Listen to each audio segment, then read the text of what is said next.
control. Gravity is all that I know. She's over me. She's over me. She comes with her hypnotic dance. She holds me here with only a glance. She's over me. She's over me.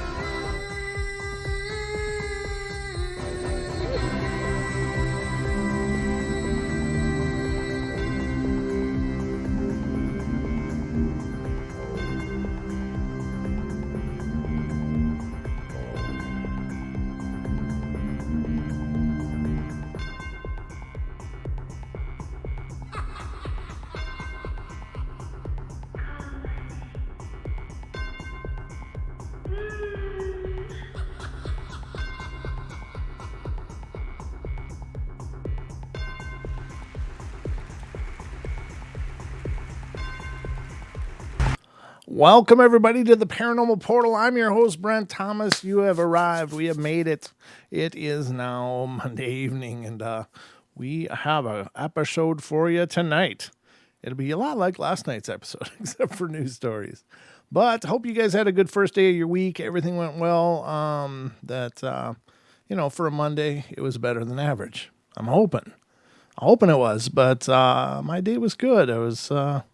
A lot of things going on, but a lot of things I'm getting done, so it's not like a wasted day. There's a lot of things on the board. Just lining up new interviews for the podcast today. Got some great ones coming up, ladies and gentlemen. So if you're not already checking out the podcast, please get subscribed so that you don't miss them. As well as 120 other episodes that are already in the can. So if you're looking for our podcast, you can head over to Pandora, Spotify, iHeart, iTunes. I don't know if we're on. I think we're on Stitcher. I don't know. We're on most of every other one out there, as far as I know. So check it out. Do a search for the Paranormal Portal on all of those platforms, and you should find us. And if you do, give us a subscribe. And if you like the shows that you're hearing, please head over to iTunes and give us a good review, because that goes a long way to help iTunes to recommend the show to other people that may be interested in paranormal or, the supernatural, paranormal, UFOs, all that stuff. So, but that's definitely some exciting stuff. And there's other projects that are in development too. Again, I can't say too much because it would be really premature at this point, but there's a lot of ideas that are really starting to take shape and take form, and should be pretty wonderful. As always, if you want to support the show, check out our Teespring. The link is in the description. Some great designs over there, great stuff. Goes a long way in helping us. Otherwise, you can always donate or head over to Amazon. The link is in the description, and check out the Paranormal Investigation Journal, which is available over there on Amazon. And it's a formatted journal to help you document investigations. Investigations are largely data oriented, and it's important to have good data sets and good records, because you're going to need them for comparative reasons as the investigation progresses. So have a good book, and also to document the claims being made by the witnesses that have been present for some paranormal activity. So there should each journal should be enough for 24 investigations, or 24 or 25. So check it out. It's available on Amazon. Again, the link is in the description. So I guess that's about all I have on the front end. Of course, the phone lines are open. If you want to call in and be a part of the show, you sure can. I'll be sure to answer it as quickly as I can. The phone number is 720-923-0500. And hello to all of you who have come into the chat room. Thank you so much for being here. It's always wonderful. Tony Popplewell. That's a new name to me. Great to see you, Tony. Thanks for coming in. And hello to all of our regulars. I suppose I can go down the list and just see who's here so far. Amber R, Aussie Tiger, Beth Fierce, Black Tree, Dave Harrelson. How you doing, Dave? Deb Varner, Digger Dog, Hetty Lamar, I Am Pam, Isaac Areola, Justin Goodearth, Kathy Spencer, Moog is here. Good to see you guys. Nessie, I'm here. Rachel gets it right. Rebecca is here. Rob Klein Jr. Hello, Rob. So much Jake. That's good that we have so much Jake, because you can never have enough Jake. And that's the fact. And then, of course, Ken is here. So if I missed you, I'm sorry, but just holler at me in chat and I'll do my best to see it. But yeah, I guess we are all set and underway here, ladies and gentlemen. So let's get the ball rolling.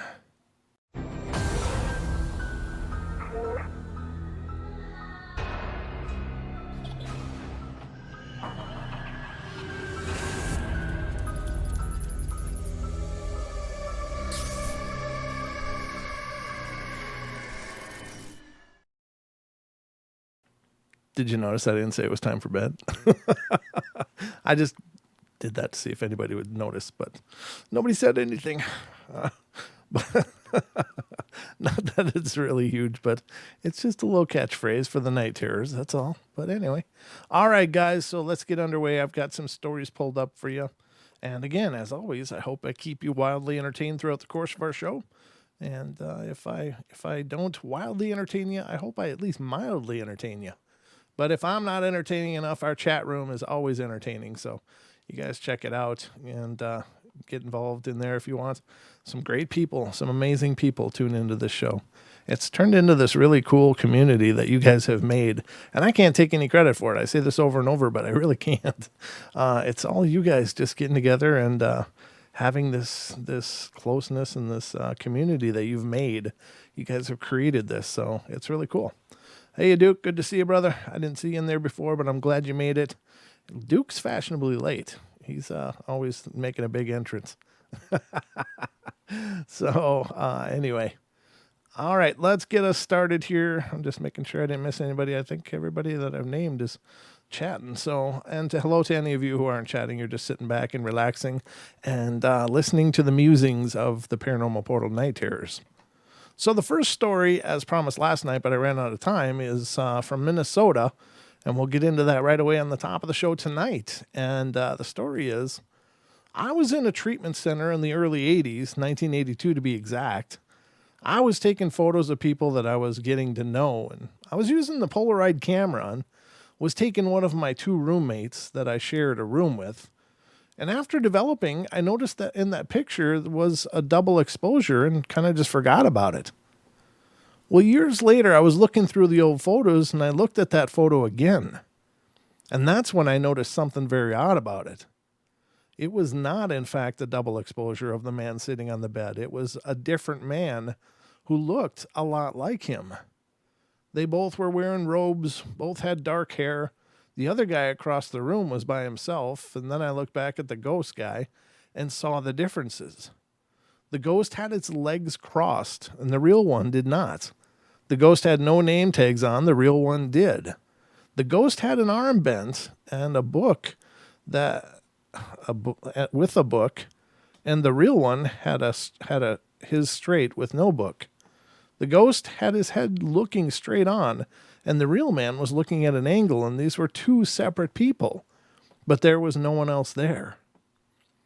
I sent this into experts, and they claim that it is indeed real, and the Polaroid cannot make double exposures, and I'm thinking the room was just another hospital room at the time, and he may have died in that room, and he looked eerily like the guy sitting there. But if you look at the photo, you too will see the differences. I've since lost that photo in recent years during a move to my house now. Then recently, it brought itself back to me. And I still have the only photo I know that I possess of what I believe to be a real ghost. However, he didn't include a picture, so I can't show you that. I can't show you the picture at all. So I am sorry about that, but we'll just have to trust him that it says what it says. That it depicts what he says it depicts.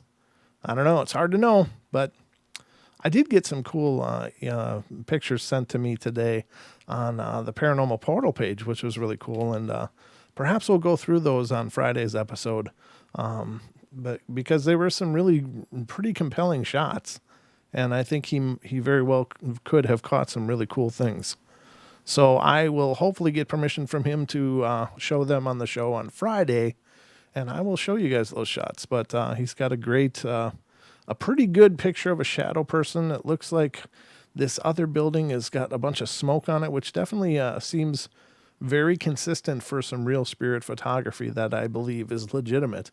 So I think he's caught some pretty great things. He may have caught some matrixing on one, but it might very well be a woman's face too. I got to really blow it up in Photoshop and have a good look at it, but he's got some great pictures. So hopefully we'll go through those maybe on Friday if I can get permission to use them. But it's encouraging. It's really exciting. The next story is coming from Tennessee.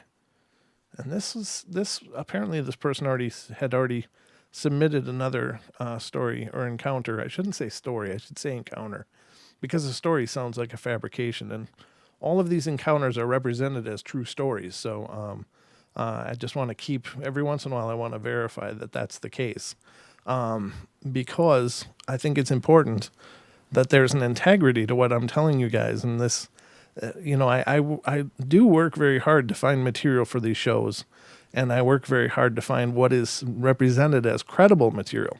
Now, I still run into stories sometimes that I'm like, no, and I'll tell you guys, it's like, no, I don't believe this. This is just too much or whatever. I will point it out to you because I don't want the show to be about fabrications or creative writing. That doesn't teach us anything. I mean, we all know people can creatively write. That's not a great thing. And there's some very talented writers, and that's not a disparaging statement, but the show's about the phenomena. I want to bring you guys the real phenomena that people have actually witnessed and seen, because I think that that's how we learn. And if people are just throwing in a bunch of turds, of made up stuff, then that teaches us nothing. And it might teach us to look for things that just aren't possible. I don't know. So, but I do work very hard at that. And so, I think that that's important. I will never bring anything to the show knowing it's fake. And I will tell you, in the 3 years of doing this show, I have been approached by some people to bring things to the show which are not quite legitimate, but may be sensational. And I refused. I flat out refused. I said, I don't want any part of that. I don't want to be a part of any kind of hoax at all. That to me is disgusting. And it's certainly, I would rather be a smaller show with integrity than to be a huge show with none. That to me would be disgusting, and I'll never do that to you guys. So anything I bring to you on the show, it has at least been represented to me as truthful. You can count on that. And of course, my own experiences, which all I can tell you is, yeah, they really happened. But I just want to put that out there because, I know we get new listeners all the time, and I know I do believe, and I believe I know there are some shows out there that aren't that don't practice such integrity, and that's up to them. I'm not going to call anybody out. I'm not trying to, start any garbage, but there's, you can just rest assured that whatever I bring to you on the show, I really believe to be legitimate. So I just had to put that out there because I think it's important. I think that all of us are here to understand this stuff better. So Taco says, my buddy should be back from being on a business trip soon, and I'll get him on so we can finish our discussion. All right, Taco, I'll be waiting. Definitely let me know before the show, though, because I want to be able to, have an idea. So get a hold of me prior to the show through Facebook message or whatever, and let me know, and we'll, make sure that nothing else is planned for the show, because I want to give you guys enough time to represent your story. Sorry, had to take a drink. So refreshing. It's mountain spring water, so it's supposed to be good for me. So this is Tennessee. So after posting my other story, I did research on the house, and the history is not good at all. Later, I was thinking about it when this strange light came on in my room. Well, I got freaked out. In my mind, I said, show yourself. Well, it did. It was a little girl. She started giggling, and then this burst of light exploded in my room. I called my friend, and I told her about it, and she was freaked out about it. And I told my parents, my mom really, but she ignored me. And I came back to my room, and there was a man sitting at my desk chair. Well, I froze. Then it got up and walked past me, and it felt like a cold gust of wind blew past me. I walked over to my chair, and it was also freezing cold, and I thought I was just tired, but it was only 1 in the afternoon. Well, I decided to go back to playing World of Warcraft. The story's from 2008. I used to play that game all the time, too. But when I did, the man appeared again, and he looked angry to me. He ran over to the chair. By that time, I was out of the room and sat back down.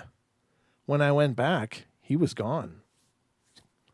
Later in the night, I heard someone calling, "Mommy, Mommy, where are you?" I sat up in bed and my hair stood up on the back of my neck. And I looked at the time and it was around 12 midnight. I heard it again, but then it started crying. Being stupid, I said in my mind, "What's wrong?" And the voice said, "I can't find my mommy. Can you help me?" I said I would try, but how can you help a ghost find their mom? I mean, it's like trying to find a needle in a haystack. Then this girl came in my room crying, saying she could not find her mom. Well, I was cold all over and I was stricken with fear and didn't know what to do. And after that, she vanished. Huh. Yeah, that's kind of bizarre. Now, is it a legitimate story? This is one of those stories that kind of teeters on the edge. And here's where my hang up is. Nothing in the paranormal is ever, consistent. It's not really like an on-off switch. Like I said something in my mind and then I could talk to ghosts telepathically. I don't know. But here's the other thing. Show yourself. Boom, it shows itself. And there's this burst of light and then it's, then suddenly there's a man showing itself too. And maybe that's possible. I don't know. But it seems like an awful lot. You know what I mean? So could it be true? Yeah, it could be, but it could also be not true or an exaggeration, perhaps. I don't know. I mean, any of these stories, I guess, could. When you get down to it, you get down to the nuts and bolts of any story, it's like, well, it could be a fabrication. Sure, it could. But is anything that this person said in this story much different from any other stories that we've covered? And that's kind of my barometer. When somebody makes some claims that are just so far out from all the thousands of stories I've covered on the show, then I'm like, oh, wait a minute. No, but what this person represented, many people have experienced, but not usually all together. I mean, not usually all together. Now, I don't know how much time has taken place throughout this narrative. If it was just, literally like he said, show herself, and then boom, all of a sudden there's, spirits, and he's experiencing them over and over. Could it be through a year? Could it be a month? But it sounds like a few days or a week, but I don't know. I mean, if it was over a period of time, then I guess it makes more sense. But all of that crunched together sounds like just like too much to me. So that's my critical mind stepping in. I'm not afraid to question any of these. I just would, like to believe that if they say they're real, that they're going to have a little integrity about it. But that's kind of my word today, I guess, is integrity. And let's see. I got a couple more pulled up here. I think all of these, these should be fine. Okay.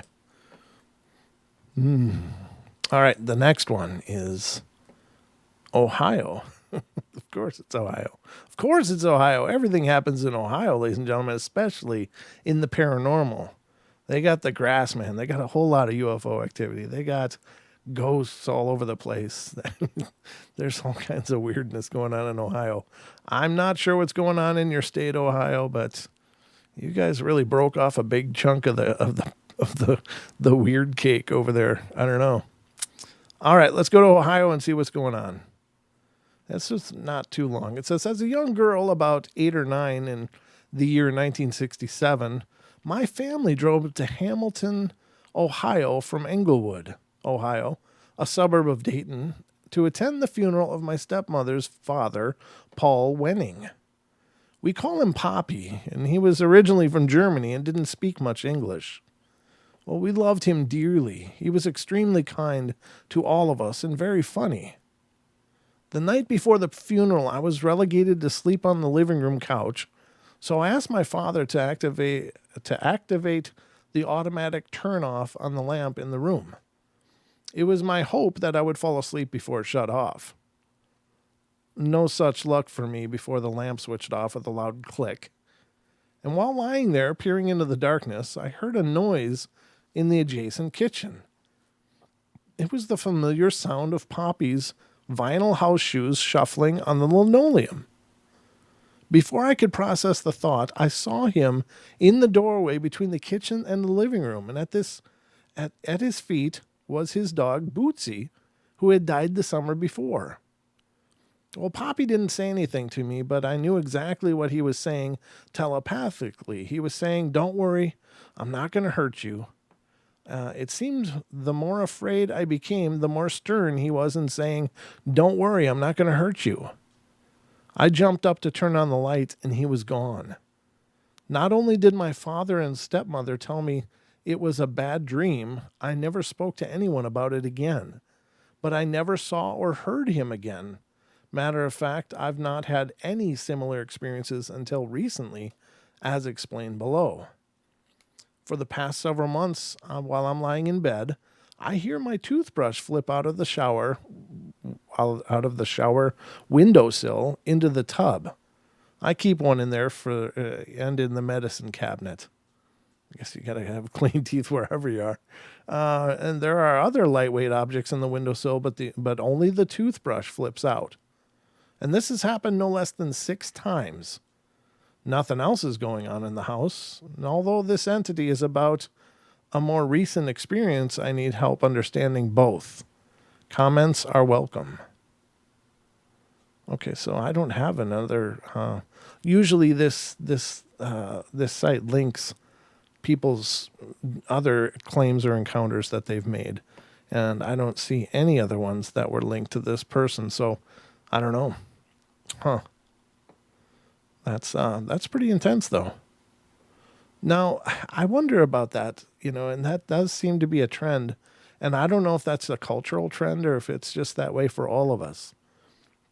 The thing that confuses me, I think, is the fact that, when I've studied near-death experiences, and I studied it for a lot of years, read a lot of books, and I was just fascinated with it because, I think all of us and throughout the course of our life just go, what if? What if this is it? What if there's just nothing more? And then I started researching near-death experiences, and definitely a lot of the work of Raymond Moody I thought was really very powerful, and he did a lot of work with children who had experienced near-death experiences as well. And I mentioned this on the show before, but they talk throughout all the references in these books talk about this tunnel of light appearing, and basically people go through this tunnel and they emerge in an afterlife of sorts with relatives, loved ones who'd already passed, sometimes religious figures, whatever. And it's these beautiful experiences for most people. Some people have had some pretty dark experiences, and it's led to a lot of life changes when they did come back. But in these cases, there was no period. I mean, in most of these cases, there was just a quick, hey, I was floating looking at my body. I could see the doctors working, or I could see my body in the wreckage of the car crash that I'd just been in. And then the next thing came a light. Now, why then in these other experiences are there these periods where people believe the spirits wander after a period of time on their, when they actually do finally die for good? Why isn't it the same thing? And is it the tunnel right away just because the universe or whatever divine power knows it's really not their time, but they're going to have this experience to bring back and tell the rest of us, like, hey, don't be afraid, there's something more? Is that why? But it is curious to me that the experience seems very different. The biggest difference is that the people that do die, they don't near death die. The people that do die, don't come back and tell us. So there's all these cultural practices, like several Slavic countries talk about covering the mirrors in the house, every mirror in the house for a period of 3 days, because you don't want the spirit who will be wandering for the period of days before transitioning finally. You don't want them to become confused and get trapped in a mirror, or which is me paraphrasing that quite a bit, but as I understand it anyway. So there's a distinction there, and that is a curiosity. But there again, these are the breadcrumbs of doing the paranormal portal that I find so interesting. It's like you start to see the differences between different phenomena and the consistencies as well. So that is different for me, but I don't know. I guess there's no way to know for sure, just another theory to throw into the mix. But anyway, let's, this one I just read. Let's get to the next one. And this one is Louisiana. Coming from Louisiana. I wonder if it has to do with Myrtles Plantation. That's it is a ghost tour and haunted hotels, so it must be Myrtles Plantation.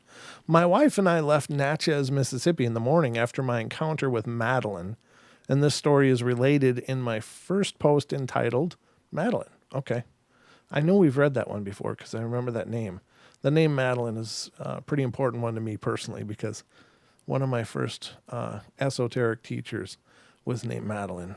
The next stop on our road trip was Nowlands. Sorry, I'm trying to be all worldly here. New Orleans. And we were traveling south on Route 61, and not long after entering Louisiana, I saw a sign for the city of St. Francisville. This jogged something in my memory, but I couldn't quite put my finger on it. And soon after, I saw the sign for Myrtles Plantation as we zipped past it. Now, I'm sure most readers of this material are familiar with the history of Myrtles Plantation. I pulled over as soon as I could and asked the wife if she wanted to go back and take a look around, and she said I was a glutton for punishment, but sure, she wanted to see it. We went back, and my first impression was, if I was a ghost, this might be the place to be. But as a traveler, I'm not stopping here. I have to assume that the shabby exterior was intended to give a spookier atmosphere. We signed up for the next tour and had some time to kill, so we walked around the outside of the building to taking pictures and hoping to see something, but no ghosts cooperated. Our tour guide gave us the history of the house and its unearthly occupants. One story I found interesting was that of a producer from the Oprah show who had been a guest at the inn not long before, and she had left very suddenly at around 3 a.m.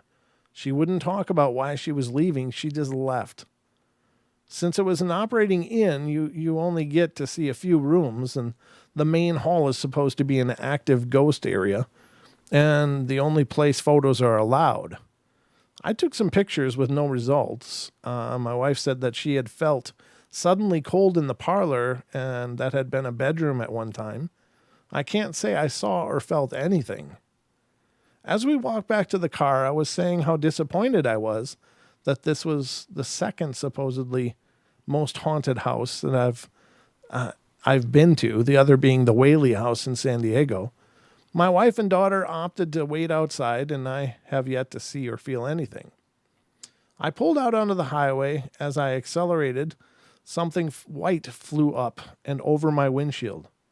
It was like a white sheet had been lying on the hood of the car and blew up and over. My first thought was, did I really see that? Second thought was, did I hit something? But there had been no noise, and I couldn't see anything in the mirrors. I glanced over at my wife and asked if she had seen something, and she said, "Oh yeah, just keep driving." After a few moments, she added, "Sure you want to go to those cemeteries in New Orleans?" I know this isn't much of a sighting, but it's what I saw. Huh. So the white sheet. That's interesting. Could it be a spirit? Sure, I guess. They can look what they want to look like. Oh my God. Oh no.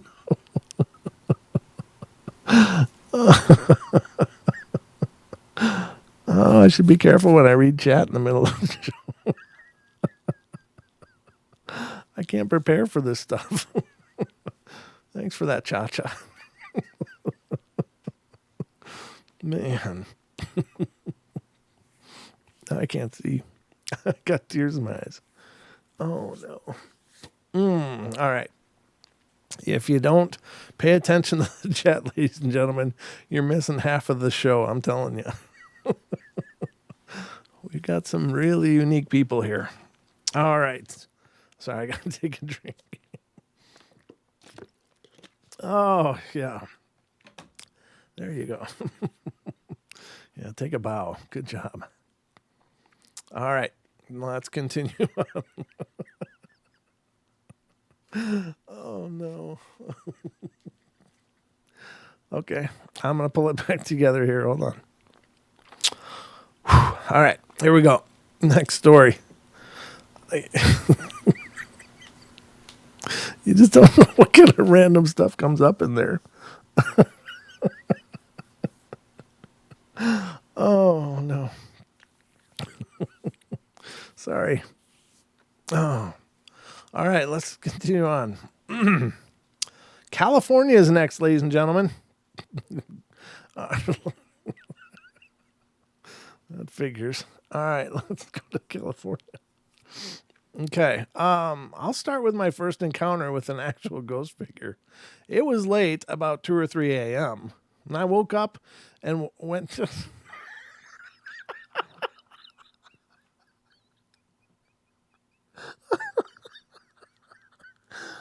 Oh, no.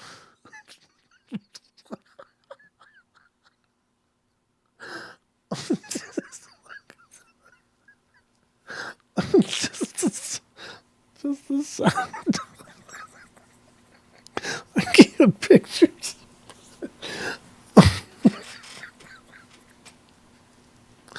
Oh no. Okay, I'm trying to hold it together. Oh God. It just took one cha-cha to send me out of the park. Okay. All right. Game face. All right, here we go.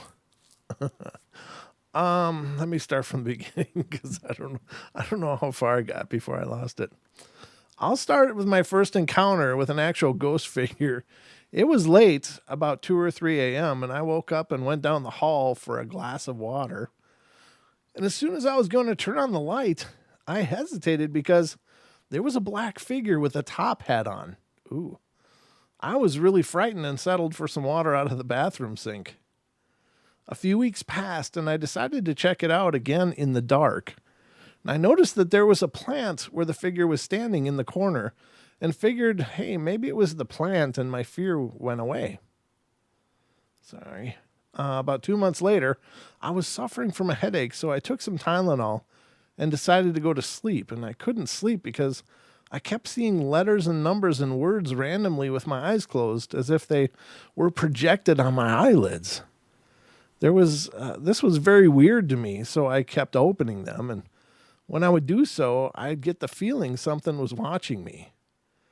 I would see shadows outside my windows and hear weird noises. I closed my eyes again, and after doing this, I saw a dark red figure with a bald head, and his eyes were glowing, as was his outer body. As I was looking at this figure, I could only see it from the torso up. With my eyes still closed, something laid down next to me. Well, I was on my right side facing the wall. I immediately thought it was my friend who had left about an hour ago and came back because he didn't want to walk home. And I said, "Sup? Why you just walk in my house like that, man? Go to sleep on the couch." He never said anything back, so I turned to my left, and nothing was there. After that, I was convinced something was there that I couldn't see, so I slept in the living room for about 2 weeks after that. About 3 weeks later, I was sleeping on the couch because I found I could only sleep in my room while intoxicated.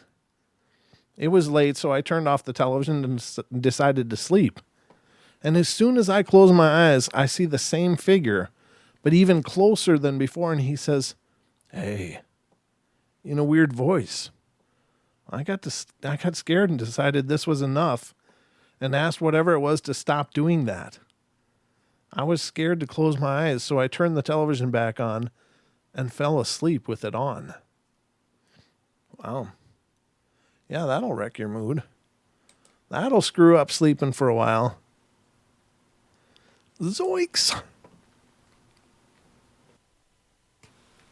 You just never know what's out there, ladies and gentlemen. Any moment, things can change. Things can just stand on their head. Oh, yeah. All right, gotta go down. These pages are really, really, really long. So, all right, here we go. Gonna open some more because we got more time. If you have a lot of ghost stories of your very own, ladies and gentlemen, and you'd like to come on the show and tell them, or other stories, if you have UFO stories, ghost stories, Bigfoot stories, whatever, whatever's paranormal and you'd like to be on the show, please let me know. I'd love to have you on the podcast to share your experiences. It doesn't have to be a lot of them. If you only have one, let me know. It's just really cool to get in touch with so many people lately, hearing their experiences and recording them and having discussions about them. And it's always been my favorite part of the show. So if you're interested in coming on the show yourself, let me know. Email me at paranormalportalradio@gmail.com. There's a little gnat that keeps flying like he's going to go in my mouth. Again, paranormalportalradio@gmail.com. I actually saw a fly today, the first fly. And it's funny because I felt like there's the earliest parts of spring energy. Like we're going to have a really early spring this month in January, for God's sakes. And I can't fathom why, but I actually saw a fly today. And, he must have come in. He was just in my bathroom. I'm like, what the hell? I don't usually see flies until, sometime in maybe June or whatever. But yeah. I guess these things are waking up because it's been warmer here. The snow is melting. It does actually feel like an early spring. So maybe it'll be true. Maybe it'll be an early melt, which I don't know. Of course, I like the warmer weather, but I also worry about what does that mean? Because I think that nature has a balancing point. And when you get extremes, you'll get another extreme somewhere else. So it's an extremely early spring could mean a hell of a lot of rain. We had that here a few years ago, and it washed out a bunch of bridges and all kinds of road problems everywhere.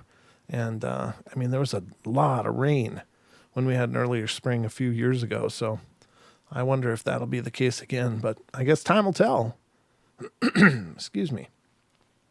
So we're going back to California this time, and it starts out with, it started last night.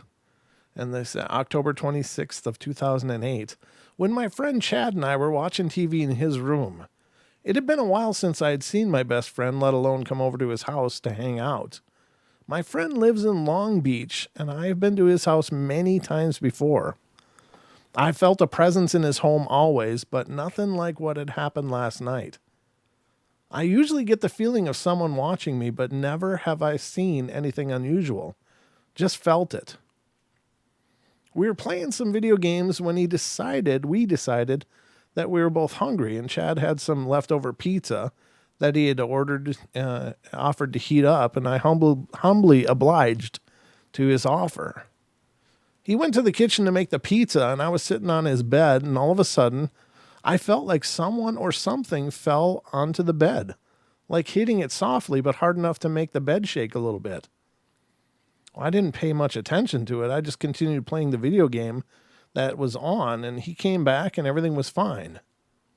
After a while, we had decided that only one piece of pizza wasn't cutting it, so Chad got up to go back to the kitchen to make another pizza, and I was alone in the room again, and I felt like someone or something had fallen onto the bed again, making the same noise in the bed to shake, and this time it grabbed my attention.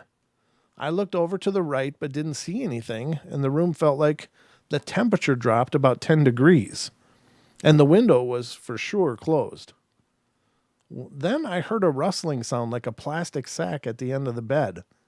Once I heard that, I looked back over to the right because I could feel someone standing there, when all of a sudden I felt as if someone sat down. I know this sounds crazy, but it happened right before my eyes. It seriously looked like someone sat down. I got out of there so fast and jumped on Chad as I started explaining what I had just experienced. He believed me but couldn't really do much but not leave my side for the rest of the night. Later on, things quieted down and we were watching Robot Chicken, but as time crept on, I couldn't shake the feeling that it wasn't just the two of us in the room anymore. I kept feeling cold spots come and go in front of my face.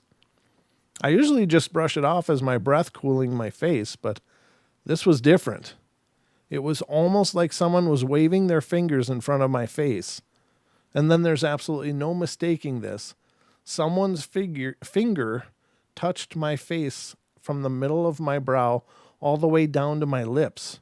And then it made a circle like a spiraling motion around my lips. It didn't frighten me, but it sure gave me the creeps. I honestly don't know what happened at Chad's house, but I know for a fact that no hair or dust or anything out of nothing can make it feel like someone is touching my face and lips. However, I feel like the presence has gotten stronger and it likes to play tricks on you. Well, thanks for reading my story. Any comments would be great. Huh.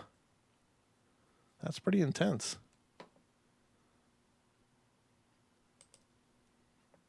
All right, the next one is Hawaii. Oh, we don't get many from Hawaii.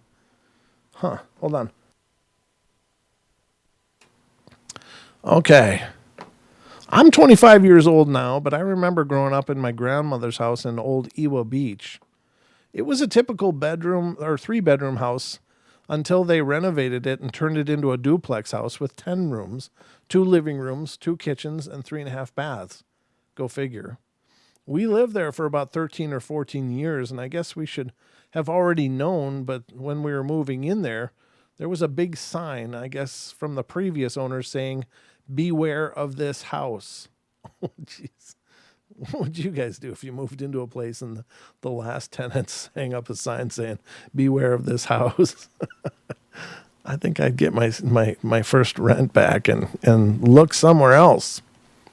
I believe it was like 5 and I was like 5 or 6 when we moved in and never really noticed anything. That is until we started to remodel the house, and that's when things got creepy. The first experience I can remember is about 9 years old, and my little cousin was about 3 or 4, and the whole family was in the living room watching television. It was about 9:30 p.m., and my little cousin started whining and wanting to go outside, and we were all like, "It's too late already." But he kept insisting he wanted to go outside and play, and we were like, "No." And then he goes, "Please, I want to play with the man." And he pointed at the window. Someone got up and shut the window and just told him nobody is there, but he insisted. During the renovating process, my grandmother experienced something too. She was in the partially finished house and sweeping up the debris when she heard footsteps coming down the stairs, and when she looked up, she saw a tall, over 6-foot person with no shirt walking down, and I guess she didn't have time to see the face because she ran out of the house where the workers were having lunch and asked if anyone was still working upstairs, and they said no, and besides, they didn't have anyone that tall. When the new addition was finally completed, I moved into the new area with my grandmother and auntie then. My dad, uncle, and brother lived on the other side, which was remodeled too. And that's when I started to notice more and more things happening. Little things like things went missing here and there, and all of a sudden just turning up.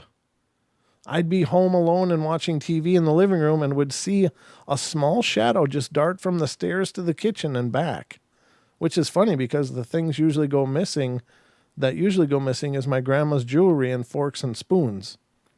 We said it was menehunis, and I think they like shiny things. But my grandmother would rage and start yelling about her jewelry missing, and we would tell her to calm down and just ask for it back nicely. And for sure, about 1 or 2 hours later, it would appear in her room, just laying there in plain sight. That's not all, though. My grandma's room was upstairs. Well, more like it was her storage room where she kept her things. The thing that creeped me out all the time was when I would go upstairs and the storage room was right next to the top of the stairs, my grandma's doorknob would start turning and the door would shake violently, like someone was trying to get out. At first, I would be so scared and run down the stairs, but after a while, because it was a regular occurrence, I would just say out loud, "Can you please stop that? Because it's scaring me," and it would stop. It became like nothing after a while. So we thought it was the Menehunies or something like that, and Menehunies are the little people that are of Hawaiian lore. Until my brother mentioned that when he would be sleeping in his room, a little boy would wake him up in the middle of the night and want to play with him. So might have been the same little boy trying to get out of the room, who knows. Another creepy thing was one day a family was standing in front of our house, and we were like, what the heck are they looking at? So my brother asked the man, and he said, "Oh, I used to live here when I was a kid, and I wanted to bring my family to see it." And when he tells my brother strange things happened here, yeah? And then he tells my brother strange things happened here, sorry. A lot of strange things happened there over the years, but actually they were friendly and never did cause any harm to us. But I did save the best for the last. While still living at Grandma's house, my brother's best friend passed away in a really freak accident. This best friend used to frequent our house more like every day. The scary thing about this was that on the night he passed, he was trying to call my brother because he said he needed help. But my brother wasn't home and the cell phones weren't in use much, so we couldn't get in contact with him. My brother felt guilty, but what could he have done? He didn't know. Anyhow, a couple days after his passing, I was home alone and I was needing to go to the restroom, and since it's a duplex, there's a door that separates one side from the other, and it's usually open because we're all family anyway, and directly across that door is the restroom, and when you walk in, there's a big mirror, so of course, when you walk in, you can see the other side in the reflection. Right when I walked in and turned on the light, I saw my brother's friend walking towards my brother's room in the reflection. I froze for about 5 seconds and watched him walk. I didn't wait until he got there. I ran out of the house and waited for someone to get home. Needless to say, I forgot I had to go to the bathroom. Although my grandparents sold the house after, about 6 or 7 years ago, we still pass by every once in a while to look at it. I love that house because I grew up there, and I still wish to buy it back someday, and maybe I can, because the last I hear is the people that bought it are selling it. I wonder why. Well, thanks for posting this story, and I enjoy reading the others. Yeah, that's very cool. Let's see, where are we at for the time? 48. No, we got time for one or two more. One or two more, I tell you. There's another one by the same author, but I'll leave it. No, I'll read it now. Hold on. The same author wrote another one, and this is from Hawaii again. So it says, I can still remember her name, Mary Grace. She became like an older sister to me in high school. And she was 2 years older than I was, but she always had my back. She was originally from the Philippines, and this information will come in handy later in the story. And I remember for our Secret Santa thing that we did, she pulled my name and gave me this cute Sanrio piggy bank. It was one that would swing back and forth. Anyhow, something very tragic happened to her. At a young age, she got pregnant, and although we may never know the real reason she did it, we heard rumors that she was so afraid to tell her parents that she actually committed suicide. And was found in her closet. Needless to say, I was very sad and devastated. Now, for a more interesting part of this story, about a month after her passing, I was in my room all alone doing homework, and I kept the piggy bank she gave me on my desk, and I was in there for about 2 hours alone with the door closed. I didn't really notice anything weird. And then my boyfriend came over to help me, and so we were both in my room at my desk, and he was sitting to my right, and we were both looking at my math book, which was also on my right. The binder that I was doing my work on was on my left, and I distinctly remember the last problem I was working on was number 26. We were working on the problem for about 2 to 3 minutes, and when we got the answer, I was about to write the number 27, but froze in place. I stared at the paper because there it was, the number 27 written. And I was like, I didn't write that. And I knew for sure my boyfriend couldn't have done it because he was on my right side, like I said. And we were both working on the math problem. But the most interesting thing about it is that it was written at an angle as if someone had written it over my shoulder. I didn't say anything to my boyfriend for about a minute because I was just wondering how the hell did that get there. I then finally asked him if he wrote it, and he was like, of course not. And anyway, how could he? We then felt the coldest chill in the room. No wind because the door and window were closed, and just the coldest chill came over where we were sitting, and I swear the piggy bank she gave me started swinging back and forth. That would only happen if someone pushes it. We looked at each other without making a big fuss, stood up, gathered the books, and walked down the stairs. The cold chill followed me down the stairs, and it's like I had a blanket of cold air around my body. We started discussing that number that was written in, and then I just had the idea to check all the other work that I had been doing while I was alone. And for sure, to my amazement, there were many, many more numbers and things that you could distinctly tell were not my handwriting. I would see my handwriting, and then all of a sudden it changes to a different type of writing, and this continued through several pages of math problems that I did.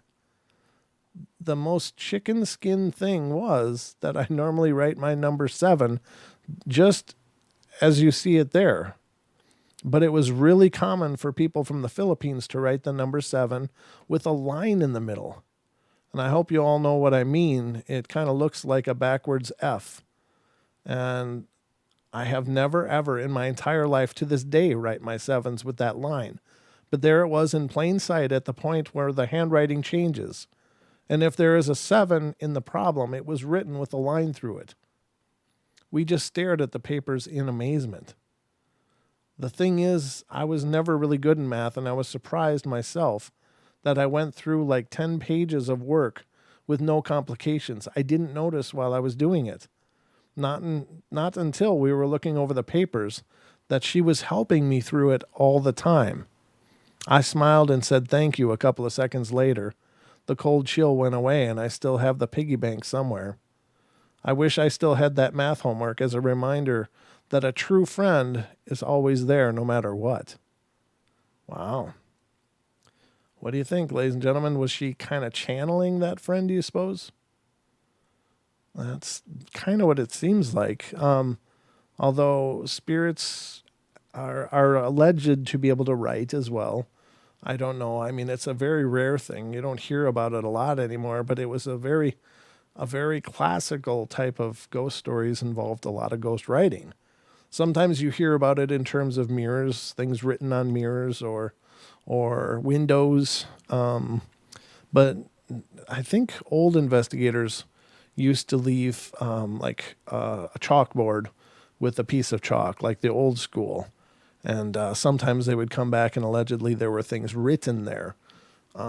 Is that possible? Sure, it's possible. I mean, we know, or I believe we know, that spirits can move things, that they can lift things up and drag them around. Hell, even really big things that should take a lot of strength. So I believe it's possible. But it isn't a real common occurrence. I got to say that we don't hear about that much anymore. But then again, when you think of our lives, we don't really write much anymore. You know, we don't write. We type.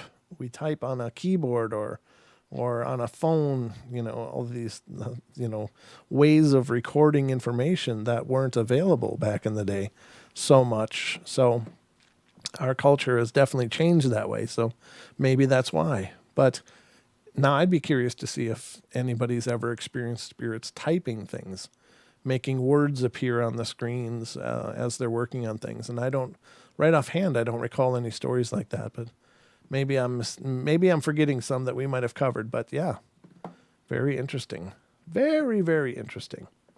I think that's a beautiful story. And again, I think it's great that the friend was still sticking around, just still there and helping their friend. That's a cool thing. It's very tragic, though. My heart just breaks. The whole suicide thing, ladies and gentlemen, is so sad. Again, if anybody out there is suffering and feel like you're all alone, you're not. Somebody is there. Somebody will talk to you. There's lots of hotlines, lots of people that would rather you called them and reached out to them if you're in a really dark place. You may feel like you're a burden, but believe me, there's nobody that would prefer you left them alone and then they would get to bury you later. There's nobody that would prefer that.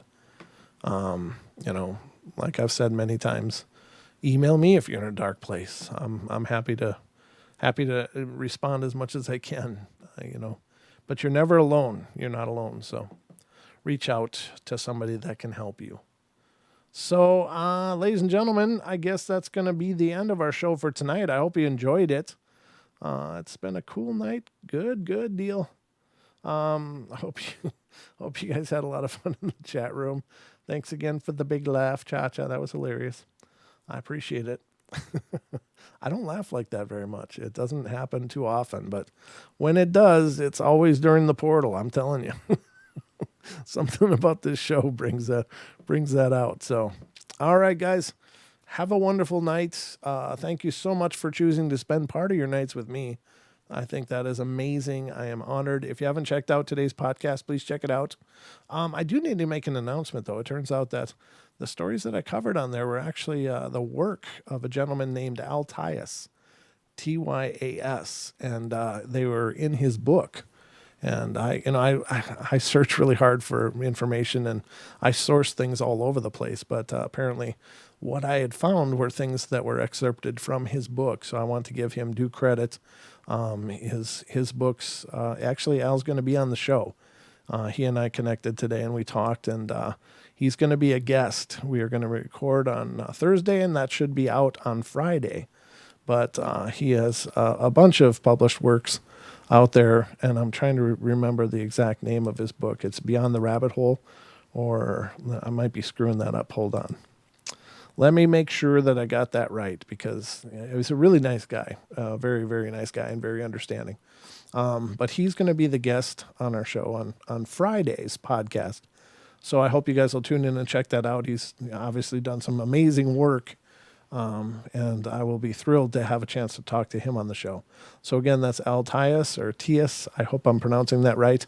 And he will be on the show, on the podcast on Friday. So stay tuned for that, ladies and gentlemen. But then this is it for tonight. So I hope you guys have a wonderful night. Hey, Acade, good to see you, brother.